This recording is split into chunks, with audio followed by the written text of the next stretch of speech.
Hi everyone, a new video. In this video I will discuss with you how to prepare for writing a paper and how to start with writing a paper.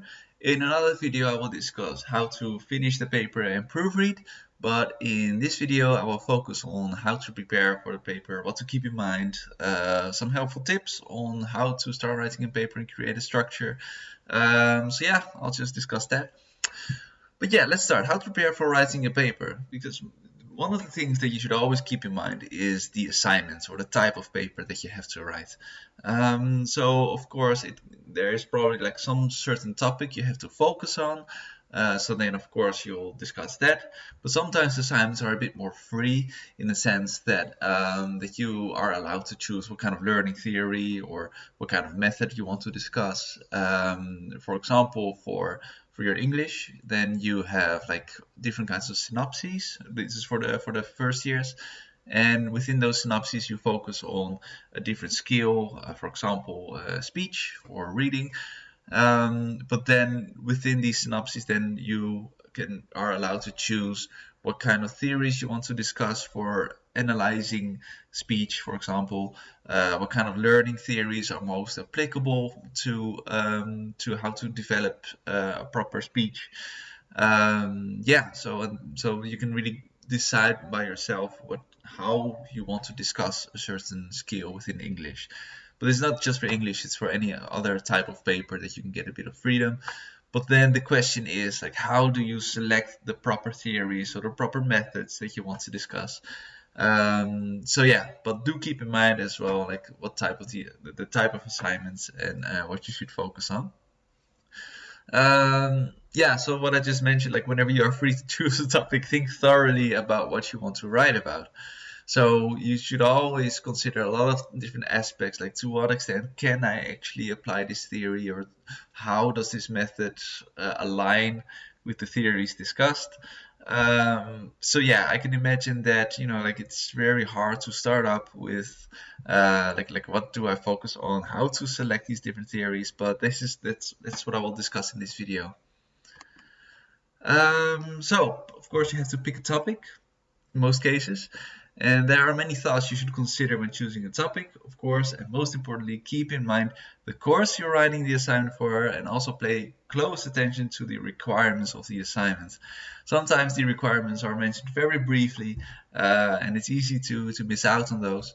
But yeah, like read the instruction thoroughly before you start to do anything, just to make sure that you will fulfill the requirements. So when picking a topic, think about why is your topic important. I mentioned this in the previous video because then you will go in depth in the introduction on why is this theory or why is this topic or why is this method so important.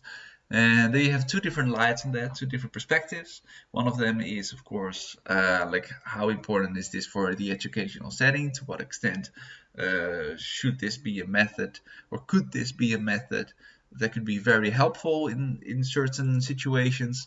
On the other hand, you also have more from a scientific perspective. So, for example, there's very little research on this specific method. That is then the reason why you go in depth on this method. And especially with your teaching experience, then you can be a bit more experimental. So, for example, there's a certain new method you want to apply. Then first you teach without using that method, or you observe the teacher with different kinds of things. Then after that, you will record yourself using a certain method, and then you can, for example, compare the two moments, compare them on the products that the children make, or when you video like observe to what extent they are distracted. Do keep in mind that it should be anonymous, so that can be a dangerous thing. But yeah, so like I kind of drifted off there, but yeah, like in the introduction, like when we're picking a topic, think about why your topic is so important. Yeah, think about what theories would properly explain the topic or be useful for the topic. I mentioned that before. If it is a current problem you want to discuss, for example, how to teach students with different backgrounds, think about what theories could tackle the problem.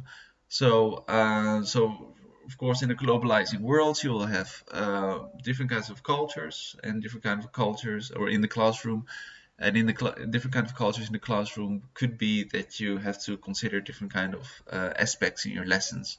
So, for example, previous knowledge or even the language.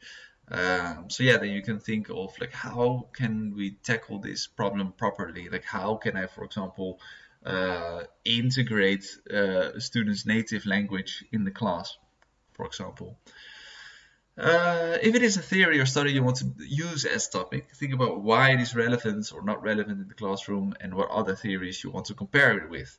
Because sometimes it could be that, also for example, like when with your teaching experience, that you kind of want to discuss multiple perspectives on a certain method.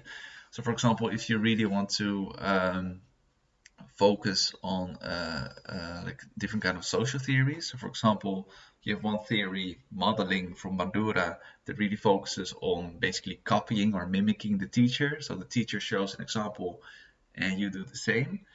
You can compare that learning strategy to how someone would understand a certain topic if they would be working together when scaffolded. So like for example, when you have Vygotsky with his zone of proximal development and scaffolding, or in other ways like having someone close by that can develop students with their skills or knowledge, because that other person has like a better knowledge on a certain topic. You can compare two theories, see which one is best for a certain topic. Yeah, that is just an example. And especially with theory, while describing it, you can always write about the background and how it came to exist compared to previous theories. So you can always give a bit of introduction, and in the introduction on the theories, where does it come from? When it's a new method, like where does it find its core? Like what theories is it based on or has similarities with? So yeah. But with picking a research question, of course, you should go in depth on that, because the research question is a very, very difficult thing to do, because there are a lot of things you have to take into consideration when actually creating a research question. Not always is it necessary to have a research question. Some assignments don't require one. But if that will be the case, then I recommend strongly to really consider the following things that I will discuss. Yeah, so strict requirements, of course. But first, before actually writing the question, think of the relevance of the topic you want to investigate. So what I just discussed.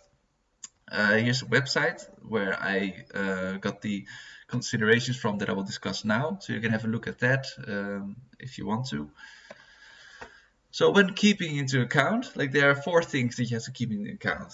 It should not be too narrow. It should not be too unfocused or too broad. It should not be too objective, and it should not be too simple. So it should not be too narrow. What does this mean? That it means that like a research question should not be easily answered because it focuses on one aspect. Try to use multiple aspects when answering a question. So for example, don't do what is the childhood obesity rate in Phoenix, but rather do how does the education level of the parents impact childhood obesity rates in Phoenix, Arizona. Because you see that in the first example, what is the childhood obesity rate in Phoenix? It's a very broad thing, and it's also easy to answer. For example, like, okay, 20% of, I have no idea what it is, but 20% of children have obesity. Like that's, it can be easily answered, but it doesn't say anything about how it came to be like that. So when you have this question, how does the education level of the parents impact childhood obesity rates in Phoenix, Arizona? Then not only do you have like a clear answer or on why or why not it actually affects this rate, but it also creates like a sort of practical thing in your paper, because when there's a very strong correlation between the education level of the parents that impact childhood obesity rates, then it is something malleable that people could work with. Of course, I don't really know a plan, like give everyone a good education, maybe, even though that's a very simple thing. But yeah, like then you have something that you can work with and give recommendations on at the end of your paper. It should not be too unfocused or too broad. It should not be a question that is so broad that it is impossible to discuss. Stay fairly specific. So here you have don't what are the effects of childhood obesity rate or childhood obesity in the United States, but rather do how does childhood obesity correlate with academic performance in elementary school children. So with the what are the effects? It could be anything. It could be long-term health. It could be future outcome when it comes to work or with education. It could even be something that's completely unrelated. How many trees someone will have in their future garden or the size of their garden. Like just it has to be something a bit more specific in this case. So what are the effects of childhood obesity in the United States? Yeah, it could be anything. So rather focus more on how does childhood obesity correlate with academic performance in elementary school children. Again, so that you have something specific that you can work with and that you can investigate properly.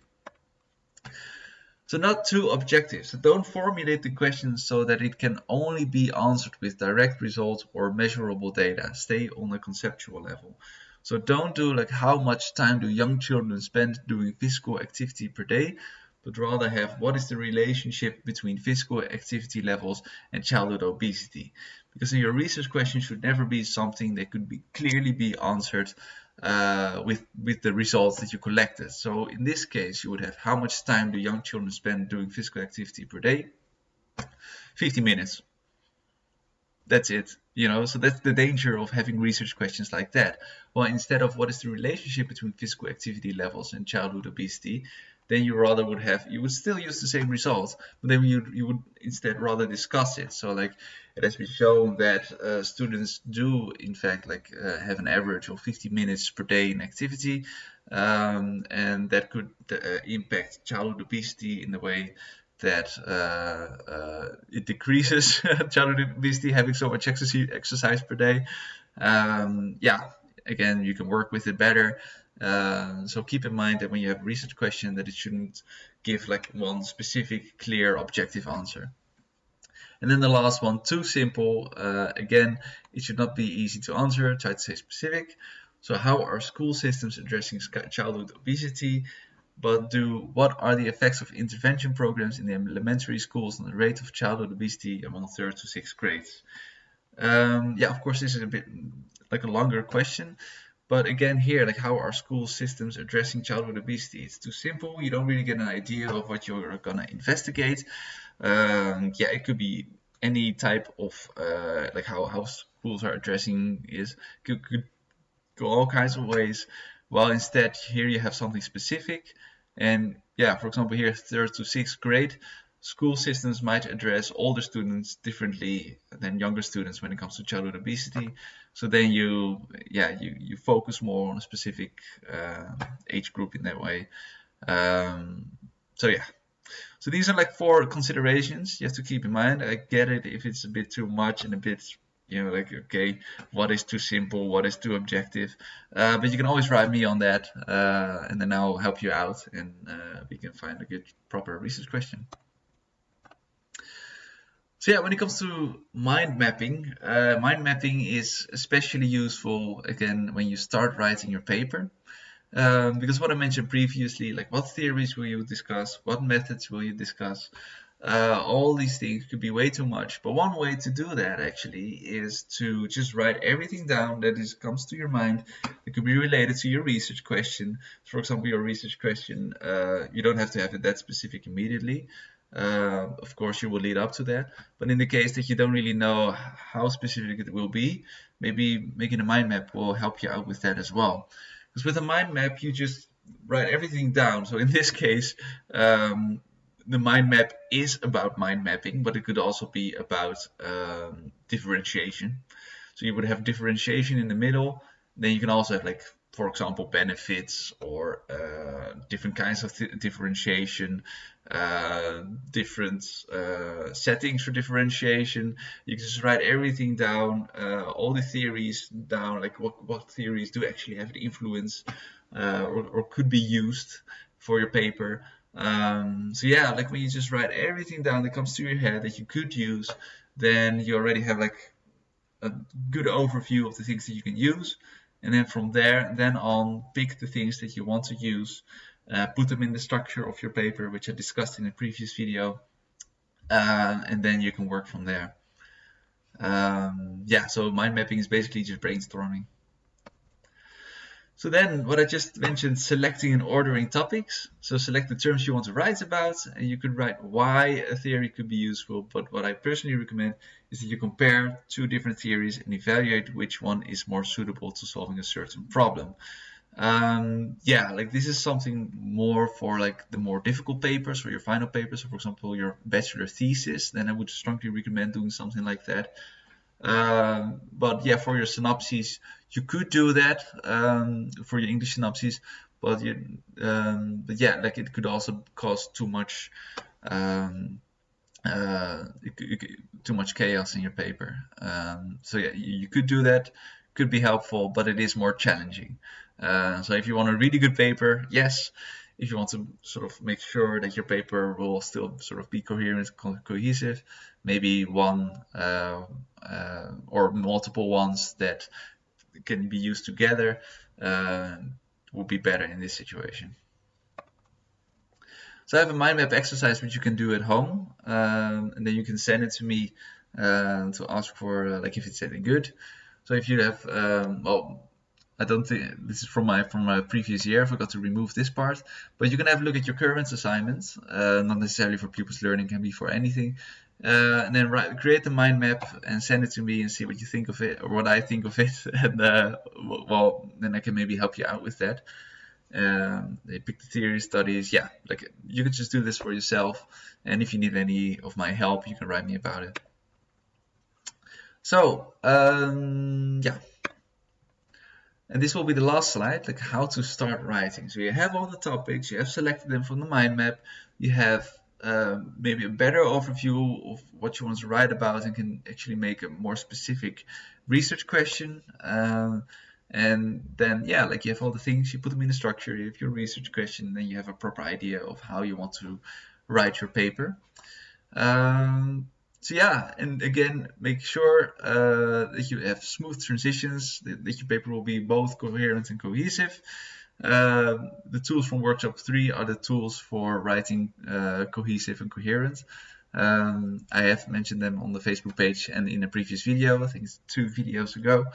So yeah, I hope this video helps you a lot with how to start and prepare for writing a paper. The next video will be about how to proofread a paper.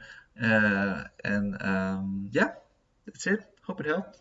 Thank you. Bye bye.